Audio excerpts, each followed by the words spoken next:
नमस्ते। आप मुझे देख रहे हैं बाहर। जी हाँ, मैं आज बहुत लो फील कर रही थी क्योंकि बहुत ज़्यादा मैं बीमार हूँ। मैं हर वक्त सिंपैथी गैदर नहीं करना चाहती, इसलिए मैं पब्लिक प्लेटफॉर्म में ये सब बातें नहीं बोलती हूँ। तो आप लोग सोचेंगे कि अचानक से किसी और की गाड़ी में कैसे। तो आज मैंने शूट किया था, हालांकि कुछ खास नहीं, जस्ट ऑर्डिनरी शूट किया था। साड़ी नहीं, कुछ और किया था, ये सलवार इसके ऊपर। तो मैं इतना लो फील कर रही थी और बहुत दिनों से ठीक से खाया भी नहीं है।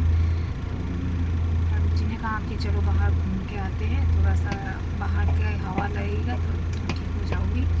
हालांकि आप जानते हैं कि मैं किसी और की गाड़ी में चढ़ना पसंद नहीं करती हूँ, ये मेरे वैल्यूज़ और रूल्स के अगेंस्ट है। बिल्कुल मैं अपना गाड़ी लूँगी, अगर भगवान चाहेंगे तो बिल्कुल लूँगी। और वो मैंने करीबन वो फाइनलाइज भी कर लिया है, लेकिन थोड़ा सा फंड की एकोमोडेशन ज़रूरत है।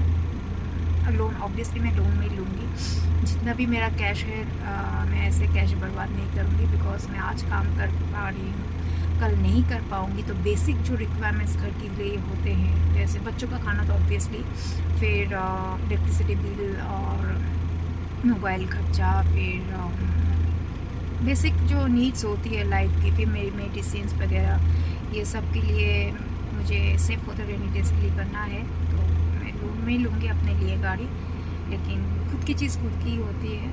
और पैरेलली फारूक जी ने मुझे आइडिया भी एक दिया है कि मैं अपनी पुराने सफारी को मैं फिर से रीमॉडलिंग कर सकती हूँ। तो उसके लिए मुझे अगले साल तक इंतज़ार करना पड़ेगा, क्योंकि उन्होंने कुछ आइडियाज़ मुझे दिए हैं, लेकिन उसके लिए जो फ़ंड है मैं एक साथ इतना कुछ एक्यूमुलेट नहीं कर पाऊँगी, मेरे पास इतने फंड्स नहीं हैं। एक नया कार खरीदूँगी, उसके बाद सफारी को भी रीमॉडलिंग करूँगी। और बहुत लोगों ने पूछा भी था इनबॉक्स में कि आपका जो ज़ीटा था वो कहाँ गया। उसके बारे में मैं बोलना चाहती हूँ। मैं एक गराज में मैंने काम करने के लिए दिया था, और उसके साथ मैंने डाउन पेमेंट भी दिया था मैं रिपेयरिंग के लिए, बट वो गराज का मालिक उसको स्क्रैप में बेच दिया है। लेकिन मैंने उसको पुलिस स्टेशन में डाल के मैं हर वक्त बोलती हूँ, मैं जो भी काम करती हूँ लीगली करती हूँ, तो पुलिस स्टेशन में डाल के उसका जो पनिशमेंट है वो तो मिला ही है, और उसके साथ मुझे कंपनसेशन मिल गया है। तो यही है कहानी मेरी ज़ीटा की। इंडिका ज़ीटा वो बहुत लिमिटेड एडिशन था, पेट्रोल वर्जन था। और मैं बहुत खुश हूँ ये सुन के, फारूक जी से एक पॉजिटिव वाइब सुन के, कि मेरी सफारी फिर से ठीक हो सकती है। देखते हैं अगले साल तक क्या कर सकती हूँ। और इस साल की बात करूँ तो होपफुली मैं सोच रही हूँ कि गाड़ी तो करीबन फाइनल, मतलब जो मॉडल है वो मैंने फाइनलाइज कर लिया है। मैं अभी कुछ नहीं भूलूँगी, एकदम आप लोगों को सब कुछ जब हो जाएगा तब बताऊँगी। कुछ चीज़ें होती है ना, वो एस्थेटिक ज़्यादा बोलने से नहीं होते।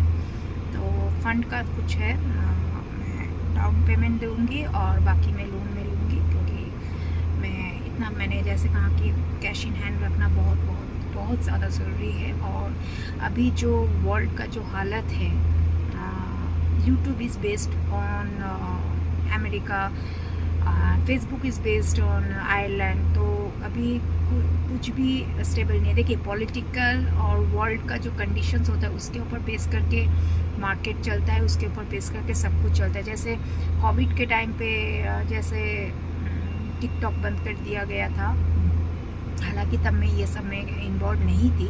टिकटॉक बंद कर दिया गया था इंडिया में, अभी भी बंद है जितना मुझे मालूम है।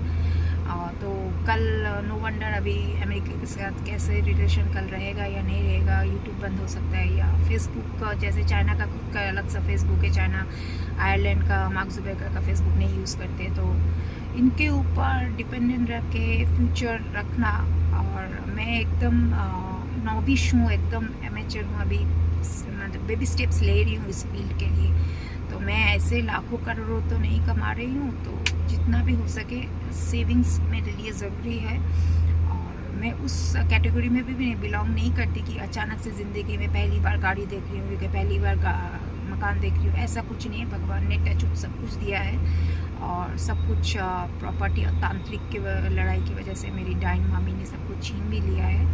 अब मैं मकान क्यों नहीं रेनोवेट कर पा रही हूँ, इसका एक ही रीज़न है कि जब तक मेरी मामी को पता चलेगा कि मैं एक भी मिस्त्री को लगा के मैं मकान रेनोवेट कर रही हूँ तो वो फिर से तांत्रिकगिरी शुरू कर दे। वैसे ही वो झाड़ रही है मुझे, मेरा जो तबीयत इतना ख़राब हो रहा है उन्हीं की वजह से हो रहा है। तो इस वजह से मैं और ज़्यादा जोखिम नहीं लेना चाहती। बस धूप बारिश सब कुछ से बचने के लिए भगवान ने जितना दिया है मैं उतने में अपने आप को खुश रहने की कोशिश कर रही हूँ। अब ज़्यादा उम्मीद नहीं रखूँगी क्योंकि एक टाइम था मैंने बहुत ज़्यादा एक्सपेक्टेशंस लाइफ से किया था लेकिन फुलफिलमेंट नहीं हो पाया है। और जब मैंने लाइफ से कुछ भी एक्सपेक्टेशंस नहीं किया था, मैंने सोचा भी नहीं था कि मैं 24 साल की उम्र में मैं एक टाटा सफारी की ओनर हो जाऊंगी। तो जी हाँ, 22 साल के जब मेरी उम्र 22 साल थी तो मेरे पापा गुजर गए थे। 2 साल मैंने मार्केट में बहुत काम किया है as being a trade analyst. आज भी मैं उसके ऊपर बेस करके मेरा लाइवलीहुड चलता है। तो उसके बेसिस पे मैं कहना चाहती हूँ कि 2 साल के अंदर मैंने फ़र्स्ट गाड़ी खरीदी थी। मेरी लाइफ की फ़र्स्ट गाड़ी है टाटा सफारी TCIC। सेकेंड गाड़ी उसके बाद मेरी माँ ने कहा कि मुझे एक छोटा सा कार चाहिए तो उसके बाद मैंने जीटा खरीदा। उसके बाद माँ ने कहा कि मुझे बूट स्पेस गाड़ी चाहिए, लेकिन तब तक रिसेशन पीरियड आ गया था मार्केट में। 2008 की बात कर रही हूँ, रिसेशन पीरियड आ गया, तब मार्केट में डामाडोल चल रहा था, तब बहुत कुछ हो गया था। लेकिन फिर भी मैंने कहा कि माँ अभी नहीं, मैं दूँगी। उसके बाद तो प्रॉपर्टी की लड़ाई चल रही थी, उसके बाद सब कुछ ख़त्म हो गया। तो यही है लाइफ की कहानी। चलते हैं, मिलते हैं और एक वीडियो में, रखते हैं, बाय।